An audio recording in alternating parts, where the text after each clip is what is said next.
Good evening. This is All India Radio Kohima. I'm Jonas Yandan with Evening News. The headlines. Hajj pilgrimage will resume from next year, says Union Minister Mukhtar Abbas Naqvi. Advisor to Chief Minister Nagaland Abu Metha says Naga society needs to support art in order to progress and achieve desired level of civilization. Agriculture Production Commissioner Kikheto Sema inaugurates Naturally Nagaland outlet in Kohima. And central officials from Ministry of Housing and Urban Affairs visits Wokha district to oversee infrastructure development works. As India achieved the milestone of vaccinating 100 crore people against COVID-19, All India Radio salutes all the people, doctors, nurses and others who made this possible. Even though the country has achieved this feat, we caution our listeners that the battle against COVID is not yet over. We appeal to our listeners who are yet to fully get vaccinated to get vaccinated at the earliest and also help others to get vaccinated. During the festival season, please follow these 3 simple steps. Wear a face mask, maintain 6 feet for social distancing, focus on hand and face hygiene. For any COVID-related information and guidance, contact national helpline numbers 011-2397-8046 and 1075 and state helpline number 18003450019. And now the news in detail. Union Minister for Minorities Affairs Mukhtar Abbas Naqvi today said that the Hajj pilgrimage, which was closed for 2 years due to the corona pandemic, will resume next year. He also said that for the Hajj pilgrimage, a mobile app has been made to facilitate the pilgrims.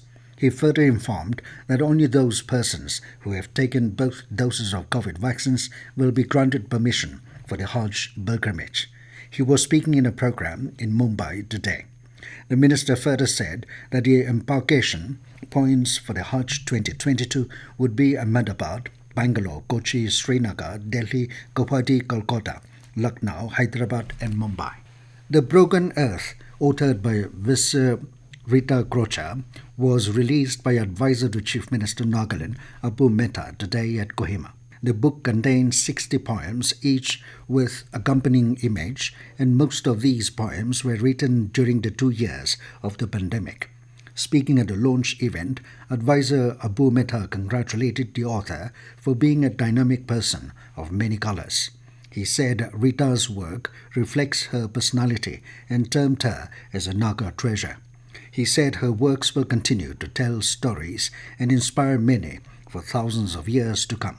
Metha also emphasized on the need for the Naga society to support art, creativity and innovation. He said if one has to progress in a positive way and achieve a desired level of civilization, one must start recognizing art by giving space to artists and allowing free flow of the human spirit.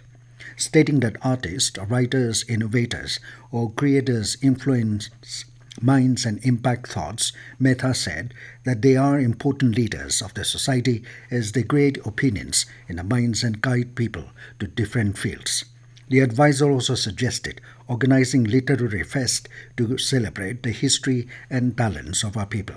Poet and author Rita said, "We have preserved and survived one of the most devastating years in human history, though the pandemic is not yet over, and expressed hope that all will overcome it someday."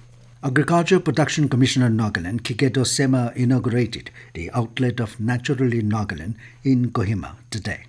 In his speech, Kikheto said that setting up of Naturally Nagaland is to fulfill the commitment of the state government, thereby emphasizing the importance of agri and allied products, promotion of farmers and entrepreneurs' products.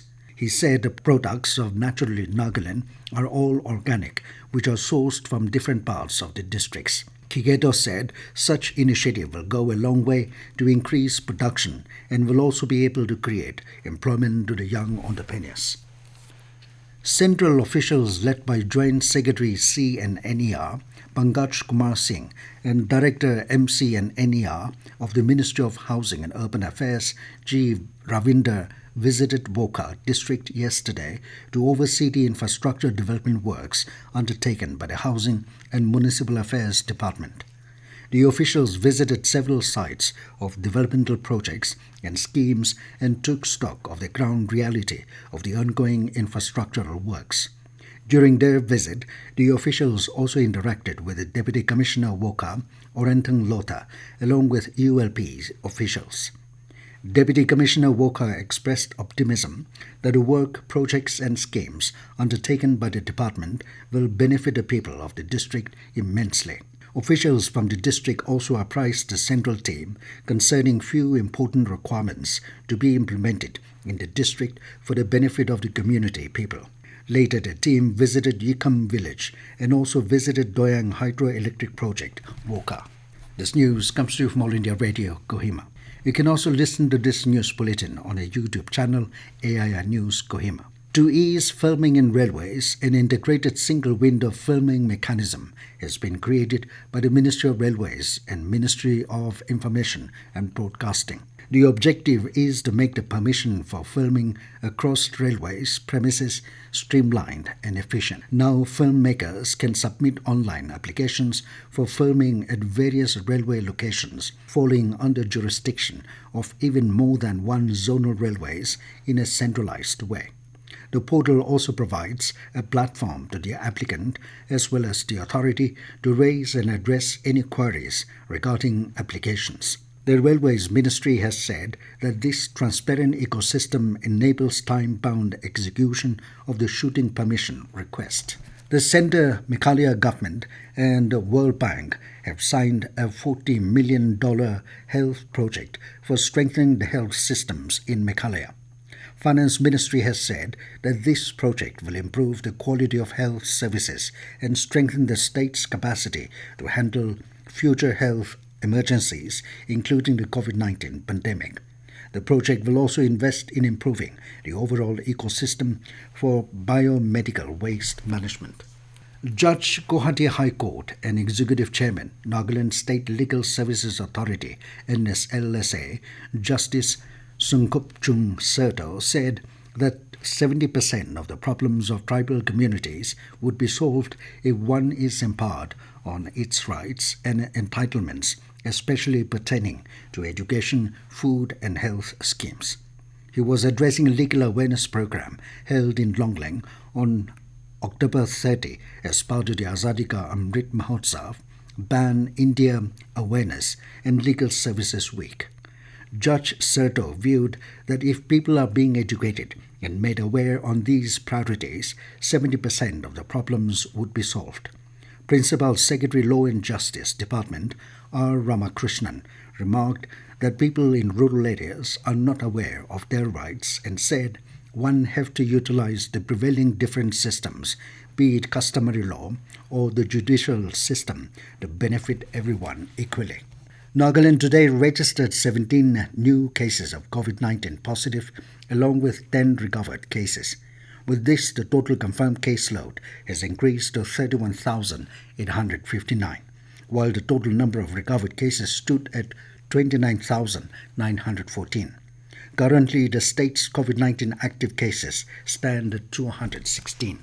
Deputy Commissioner and District Disaster Management Authority, DDMA, Chairman Mukhtar Lima Wopang Jamir has informed that an ex gratia of 50,000 rupees will be paid to the next of the deceased who died due to COVID-19. The ex gratia will be paid through direct benefit transfer procedures. Therefore, in order to avail the ex gratia, the next of kin of the deceased should submit documents such as death certificate, certificate from the hospital in which the deceased died, passport photo, Aadhaar of claimant, and bank account details at the DDMA cell DC office, Mugukchang. And now 20 news, here are the main points again. Hajj pilgrimage will resume from next year, says Union Minister Mukhtar Abbas Naqvi. Advisor to Chief Minister Nagaland, Metha, says Naga society needs to support art in order to progress and achieve desired level of civilization. Agriculture Production Commissioner Kikheto Sema inaugurates Naturally Nagaland outlet in Kohima. And central officials from Ministry of Housing and Urban Affairs visits Wokha district to oversee infrastructure development works. That is all we have in this evening news bulletin. Good night.